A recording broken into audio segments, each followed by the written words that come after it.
Krishna. Kenapa? Karena yang lebih terkenal sebagai Danawira dibandingkan dengan saya. Padahal saya banyak sekali melakukan donasi. Oke, Arjuna, sini kamu. Terus diajaklah ke satu tempat yang di sana ada gunung emas.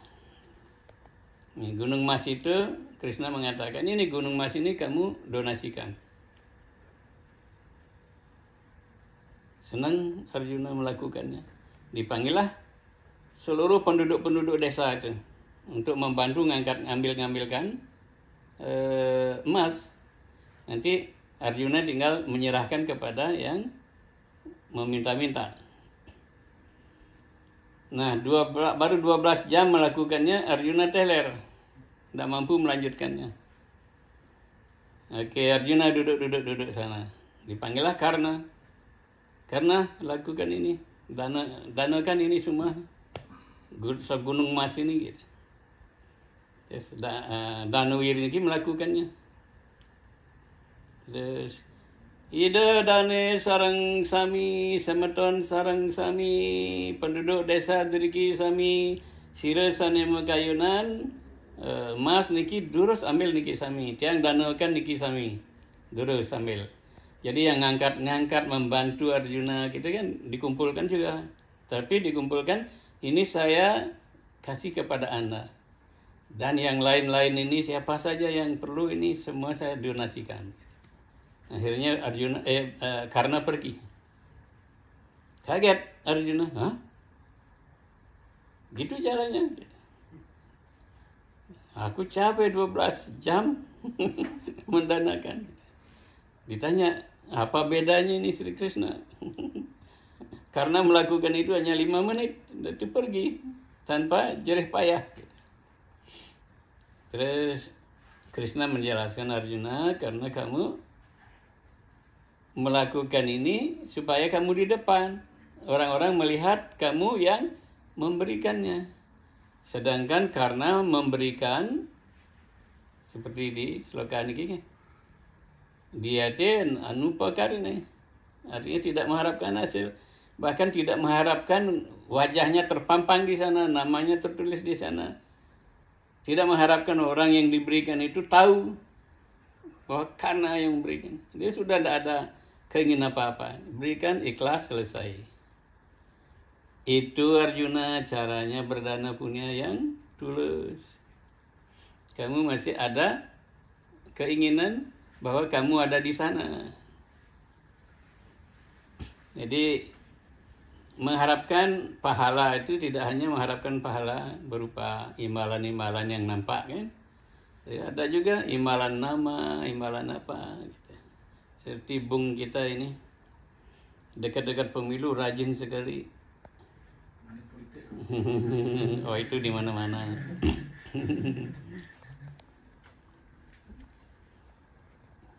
Karena kalau tidak memberikan Anda kalah. Jadi harus juga ikut. Karena pemilih sekarang itu pemilih yang dibeli. Pemilih yang dulu adalah pemilih yang memang menegakkan pemimpin yang diinginkan. Sekarang pemimpin yang memberi uang akan diangkat. Kebanyakan begitu. Tapi kan banyak pemimpin-pemimpin bagus-bagus. Nah, itu dipilih oleh rakyat. Tapi banyak juga pemimpin-pemimpin yang harus dipilihnya karena ngasih uang. Karena pemilihnya itu harus pemilih yang dibeli. Bukan pemilih yang memang memilih pemimpin. Dia memilih orang yang memberi sesuatu kepadanya. Bedanya gitu.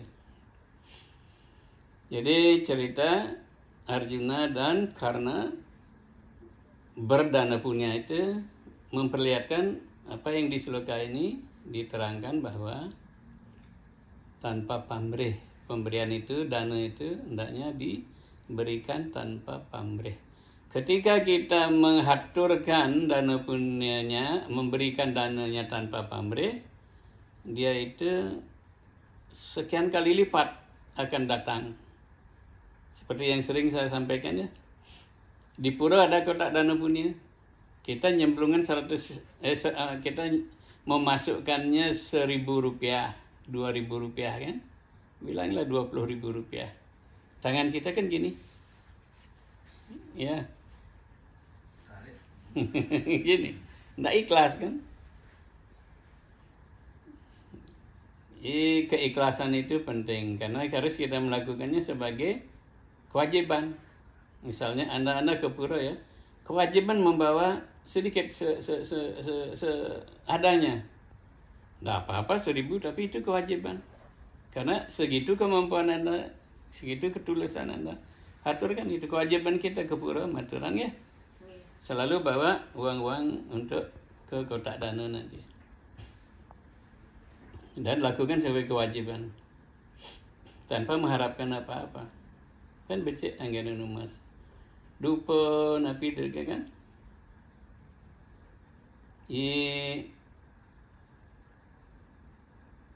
Menjadilah karena dalam berderma sampai karena itu kan mendapat baju kawaca dan kundala yang datang bersama lahirnya. Kalau itu dipakai, dia tidak terkalahkan. Nah, satu kali ada Brahmana datang yang diketahui itu sebagai Dewa Indra. Dewa Indra untuk melindungi Arjuna menyamar menjadi Brahmana. Terus meminta dana kepada Karna. Yes.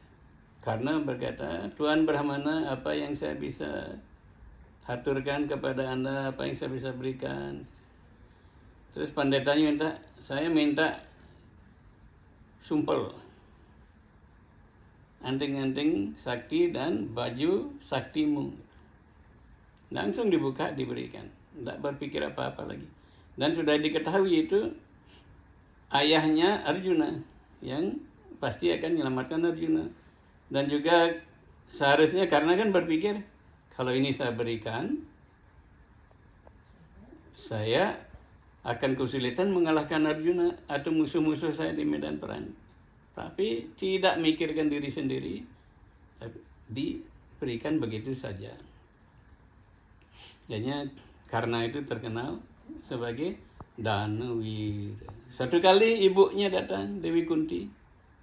Cening. Yang nidang je matianga. Cening kan kuat, de matianga adin cening enah gitu. Panca Pandawa jangan sampai dibunuh. Karena diketahui dia sakti. Karena itu sakti. Karena memenuhinya. Hanya saja dengan satu persyaratan. Ibu, karena saya harus berperang jujur di pihak Kaurawa. Saya hidupnya di sana, saya diberikan segala di sana, saya diberikan status saya di sana. Kalau ibu kan nganyutkan saya di sungai dulu. Tidak diakui saya.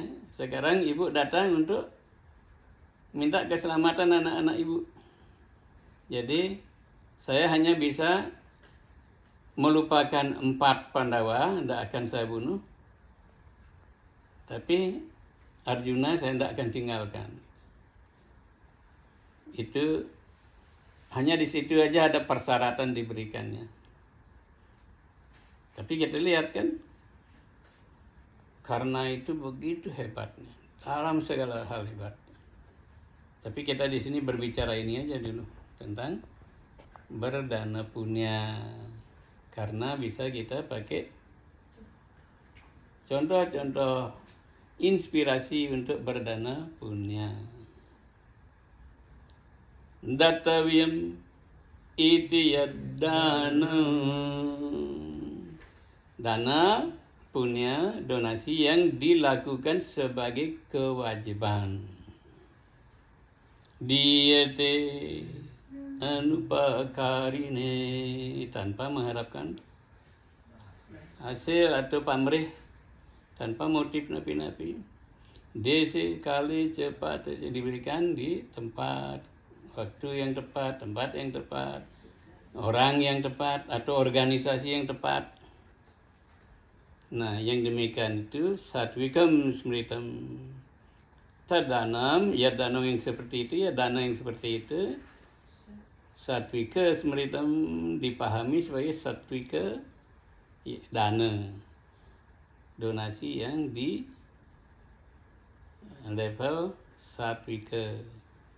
Donasi yang terbaik. Rahayu.